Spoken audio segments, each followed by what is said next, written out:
Lannister, Lannister, Lannister, Lannister, Lannister, Lannister, Lannister, Lannister, Lannister. I'm ready for a Game of Thrones. Yeah, the card game. The card game. The second edition LCG Did you bring your decks? card game. No.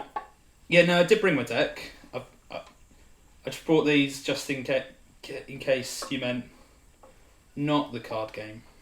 But obviously, I'm mistaken. You've got the decks there, so let's... Yeah, card game. Let's do that.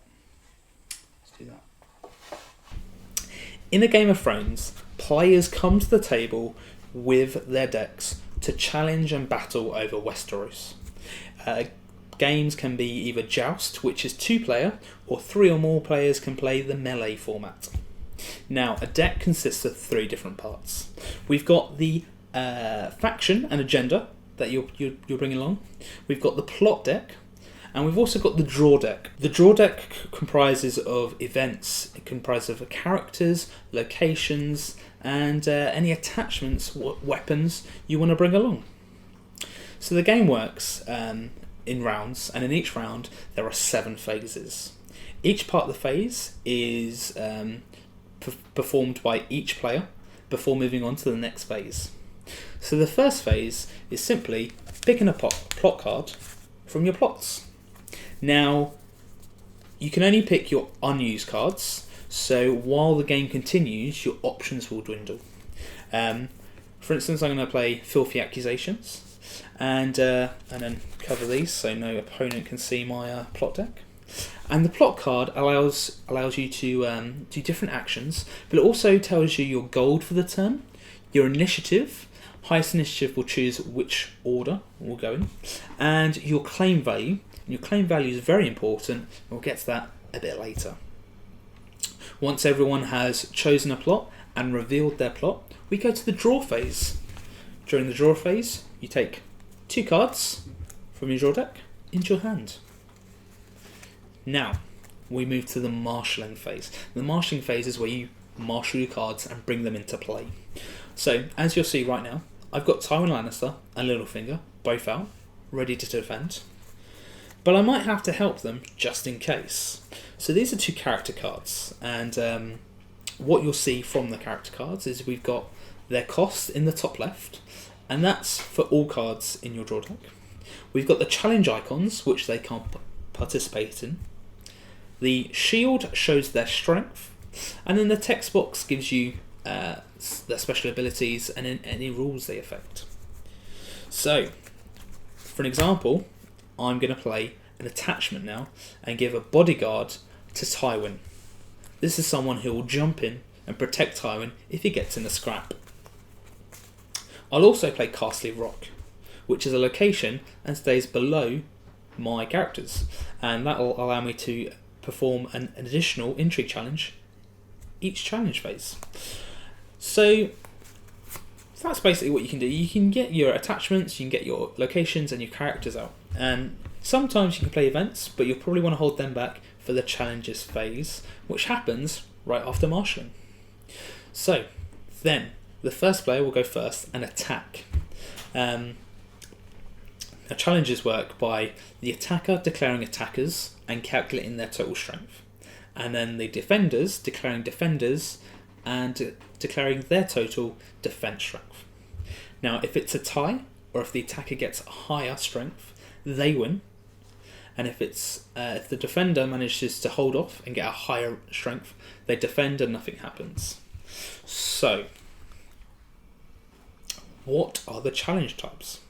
There's 3. There's military, in which you're attacking another player's characters and trying to kill them. There's intrigue, where you try and outwit them. And then there's power, which is a power grab. Now, for each challenge, you will get your claim value. So most plot cards will give you a claim of 1. And so that means if you win the military action, you will kill 1 character that the defender chooses. If you succeed in an intrigue challenge, you'll make your opponent discard one card at random, which will limit their options. And if it's a power challenge, you'll take one power challenge token from your opponent and give it to yourself. Now, there's a quick rule that there are standing and knelt characters. When a character participates in a challenge, they are knelt. Knelt characters then cannot participate in further challenges, so it's a game of deciding when to attack and when to defend. Once we've done the challenges phase, we move on to dominance, and that's the total strength of standing characters and any unused gold. That will determine who is the dominant player that turn, and they will gain one extra power token. From there we go to taxation, where you return any unused gold, and then we go to standing, where you stand your cards ready for the next round. The player to get to 15 first immediately wins. And that's how Game of Thrones card game is played.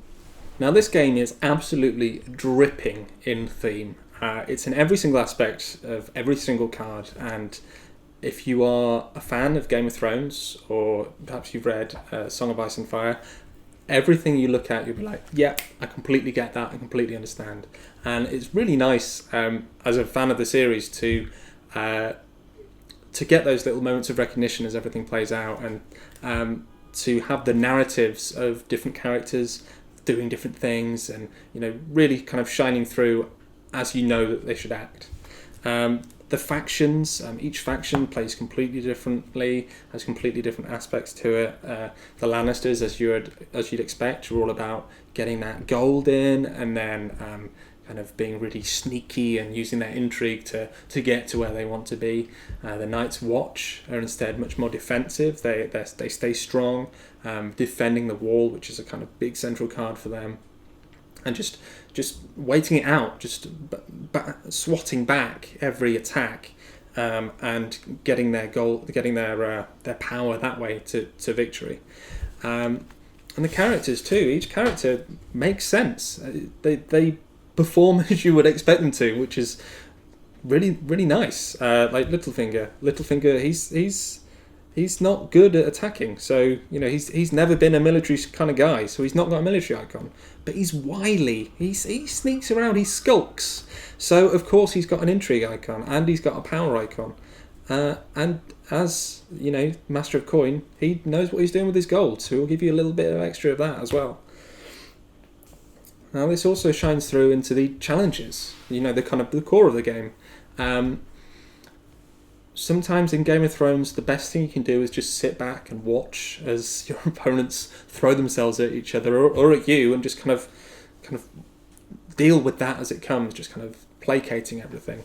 But sometimes the best thing you can do is full frontal attack, and you need to be careful every time, because if your opponent is gonna attack you, you're gonna hurt. You're gonna have a bad thing coming. But because of the fact that characters kneel when they attack, occasionally the best thing you can do is just let it come through, because it means your opponent's nice and open for your attack afterwards.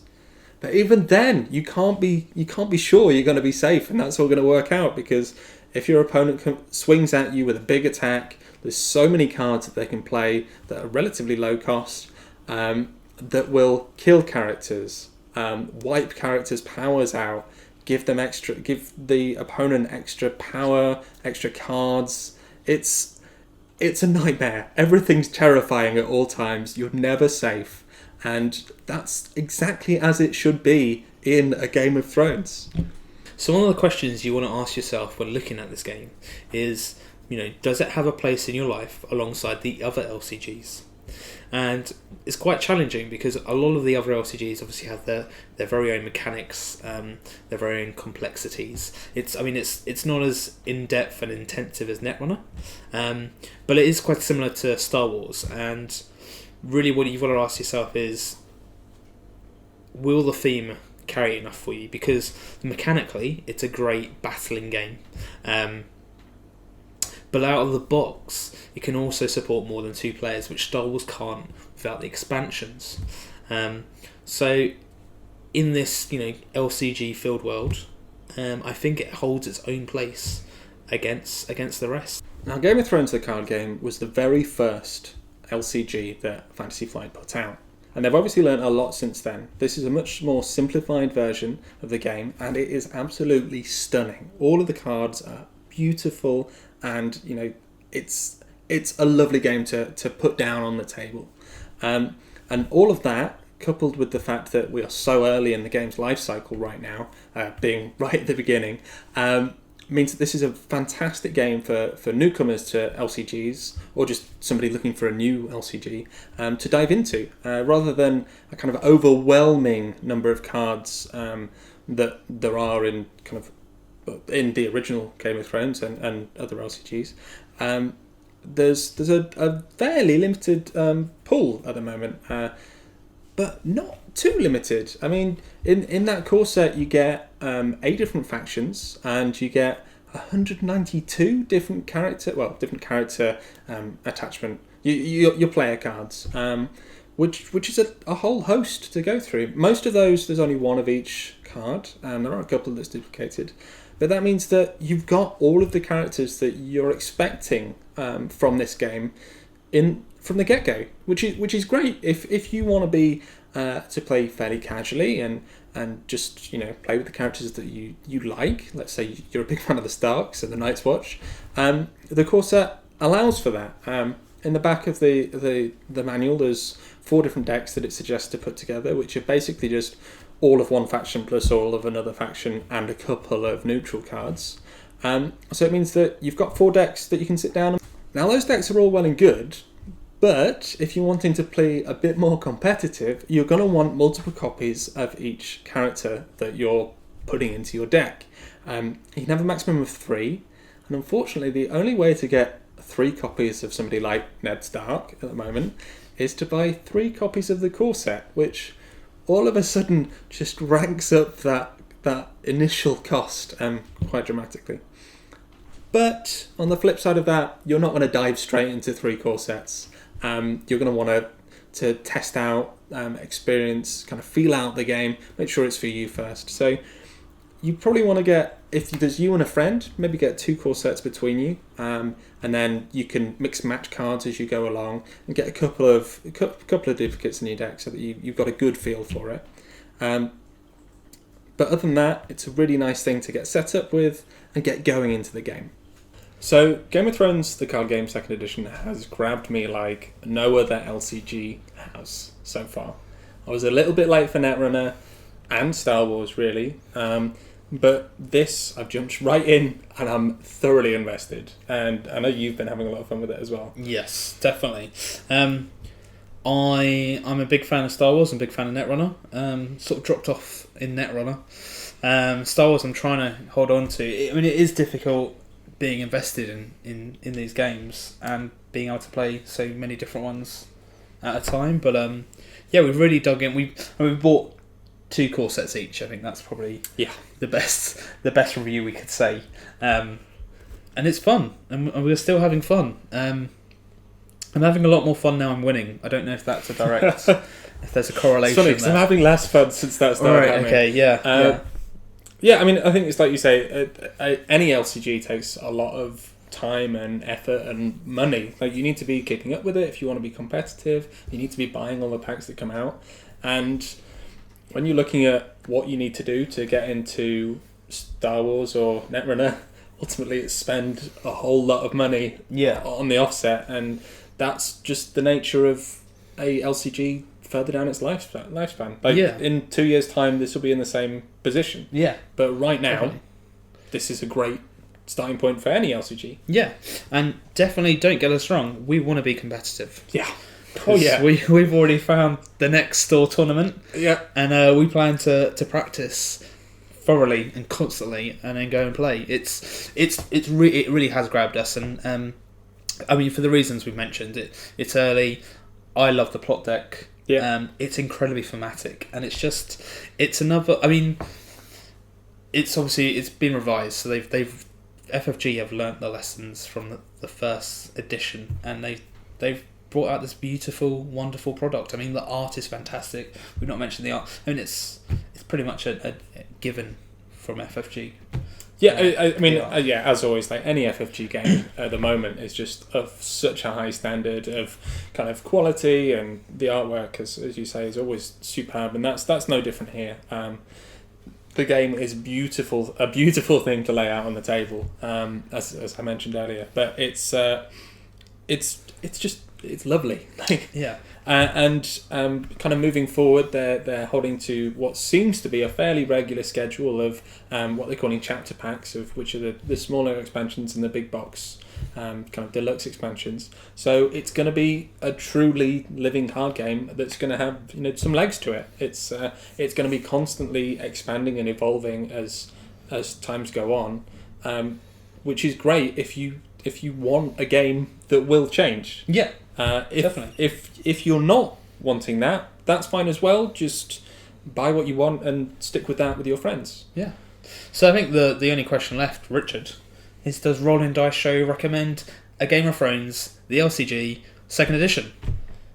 I mean, I think the answer has to be yes. Yes. Of course. We didn't. Should we try that? Yes. Perfect. So definitely look out for it. Copies are £25, Something like that. $30, $35. So if you do like card games, if you like your theme, if you love the universe, jump in. If you liked this video, be sure to like, subscribe, and let us know in the comments below. Likewise, if you didn't like this video, let us know in the comments below. What do you want us to do better? Or just say hi. If you're just completely neutral about the whole affair, just say hi in the comments. Or, you can tweet us. We're on Twitter, at Rolling Dice Show. Yeah. We're on Twitter personally. You can go to at RDS Rich or RDS Jonesy. Yeah. And say hi to us personally. You could do either or. Yeah. We look forward to speaking to you there. So until next time, keep rolling dice.